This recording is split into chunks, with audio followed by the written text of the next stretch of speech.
Like me, I'm sure many gamers out there find playing video games to be relaxing. It's a great way to unwind after a long day at work, or when you just want to zone out and forget about that pile of dishes you still have to wash. Many games will cater to this, soothe you into a lull, and make you forget all of your responsibilities with their whimsy.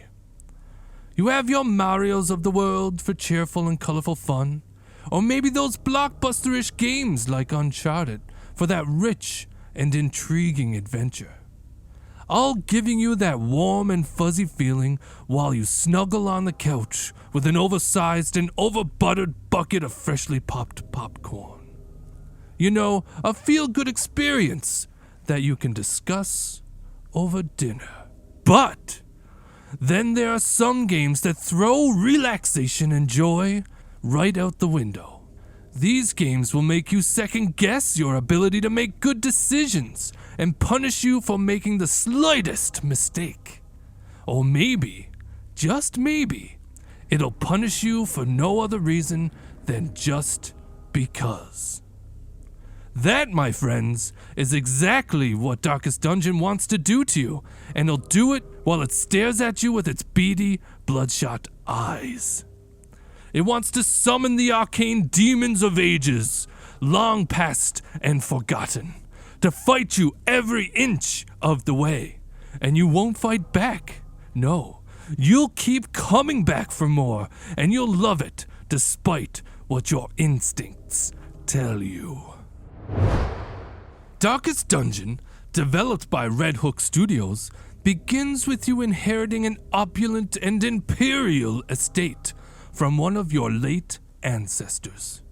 This grand and wonderful relative of yours thought it would be a stellar idea to tempt fate by playing around with ancient and eldritch magics in his spare time. Lucky for him, he was also able to find a portal deep within the catacombs beneath his manor that opened a door to a demonic and grotesque dimension. That just so happens to let loose death and despair. You know, sunshine, lollipops, and flesh-devouring monstrosities. Double lucky for you, this little house of horrors is now your responsibility, and you need to do something about it. So you recruit willing treasure hunters, mercenaries, and other friendly ne'er-do-wells to explore the mind-bending labyrinth of the darkest of dungeons and its surrounding grounds. Their goal? To bring back treasures and trinkets, spiral into insanity, and of course, get paid for an honest day's work. Oh, and save the day, I guess. That pretty much sums up the gameplay of Darkest Dungeon as well. You'll find yourself recruiting a variety of characters with their own unique hero classes and abilities to explore the various dungeons in the game.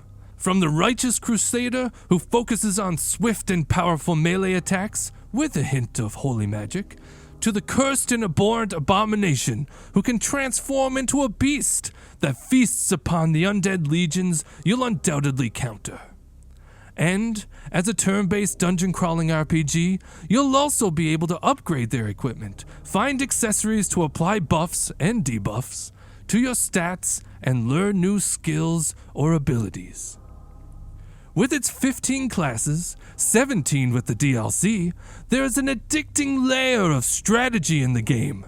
It forces you to think about what classes work best together and which can handle the current situation you're about to thrust them into. On top of it all, these characters can suffer from afflictions, mental breakdowns, and diseases that affect their performance during a mission. These status effects can all be remedied when returning to town, but if you don't think twice before you send weak, insane, or otherwise low-level characters into the latest and greatest death gauntlet, you can lose them forever. That, my dear friends, is where the stress of playing the game passively leaks from your screen and absorbs into your soul through osmosis. And I can sum it up in one short and concise sentence. This game is hard. like calculus hard. Keeping these characters alive is thrilling and a task in futility. You need to come to terms that you will lose some of your characters, and the fact that the permadeath is a prominent feature. It makes all of your decisions that much more important. Therein lies one of my gripes with Darkest Dungeon, though. Because it is an RPG with a hefty dose of chance, many of your deaths feel unfair, and losing a character that you've spent most of the game leveling up is devastating. You can, of course, mitigate this somewhat by always having a healer on your team, or leaning hard into characters that use support magic. But that's not always effective, and you can't always guarantee that they won't be the first to die. I swear enemies are drawn to them like magnets. One of my favorite things about Darkest Dungeon is its atmosphere. The game channels that Lovecraftian vibe superbly, with intense and somber writing that earnestly portrays the narrator's paranoia and overall loss of sanity. The prodigious bassy sound effects when you land a hit on an enemy, or just the booming, low-frequency undertones within the background music lends everything a very impactful and purposeful feel. It's all very engrossing and very impressive. The graphics as well are detailed and dark.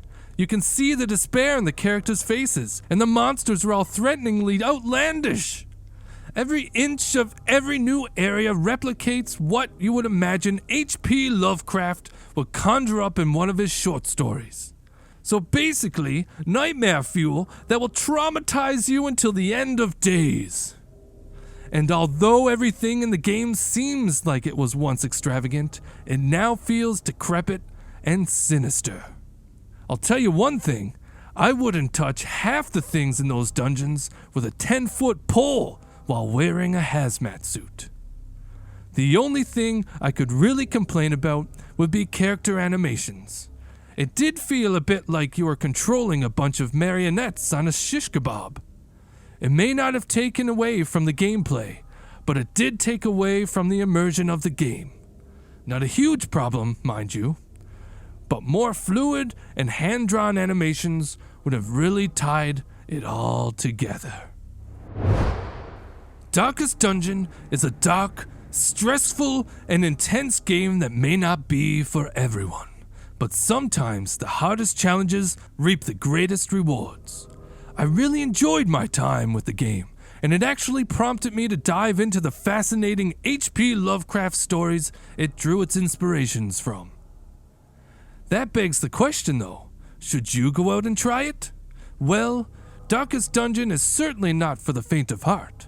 But if you're looking for a good challenge and long to explore dark, damp dungeons, then absolutely yes, you'll be rewarded for your blood, sweat, and tears.